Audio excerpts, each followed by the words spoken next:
અંકલેશ્વરના પાનોલીની કંપનીમાં ડ્રગ્સ મામલે આપના ધારાસભ્ય ચેતર વસાવાએ કરેલા આક્ષેપોને કંપનીના ડિરેક્ટરોએ પાયાવિહોણા ગણાવ્યા છે।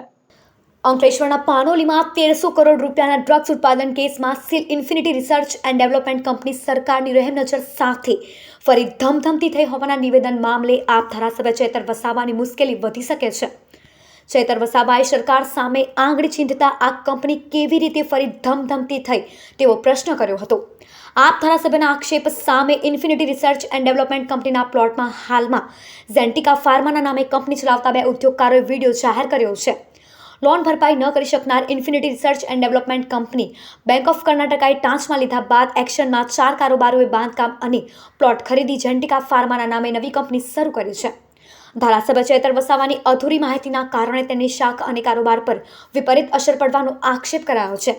ચેતર વસાવા સામે કાયદેસરની કાર્યવાહી માટે તૈયારી બતાવવામાં આવી છે। શું નામ આપનું? પટેલ અવિનાશ દિનેશ કુમાર। અવિનાશભાઈ, આપ કેટલા સમયથી આ બિઝનેસ સાથે સંકળાયેલા છો, ઇન્ડસ્ટ્રી સાથે, અને ક્યાંથી છો? 8 થી 10 વર્ષ। શું બિઝનેસ, મુખ્ય બિઝનેસ શું આપનો? ફાર્મા ઇન્ટરમીડિયેટ અને ટ્રેડિંગ। અવિનાશભાઈ, અગાઉ પનોલીની ઇન્ફિનિટી ડ્રગ કંપની જે છે, ઇન્ફિનિટી કંપની ડ્રગ બનાવવાના મામલાઓ પકડાયા હતી અને એના માલિકો બધા અત્યારે જેલમાં છે। તો આમની સાથે કોઈ તમારો સંબંધ કે એ કંપની સાથે કોઈ સંબંધ તમારો? ના, કોઈ નહીં। કોઈને આ કંપની આપણે ક્યારે લીધી અને કોની પાસેથી લીધી? કર્ણાટકા બેંકના ઓક્શનમાંથી આ કંપની લીધી અને 2024। અચ્છા અવિનાશભાઈ, આ કંપનીમાં મૂળ પ્રોડક્ટ શું બનાવશો તમે, કે કઈ પ્રોડક્ટનું pharma intermediate. Pharma intermediate. Chaitar વસાવાએ એવા આક્ષેપ કરેલા કે આ ડ્રગ બનાવતી કંપની ફરી ચાલુ થઈ ગઈ છે, તો શું કહેશો આપ?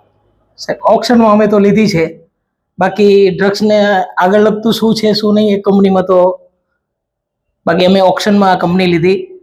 બાકી આક્ષેપ તો હવે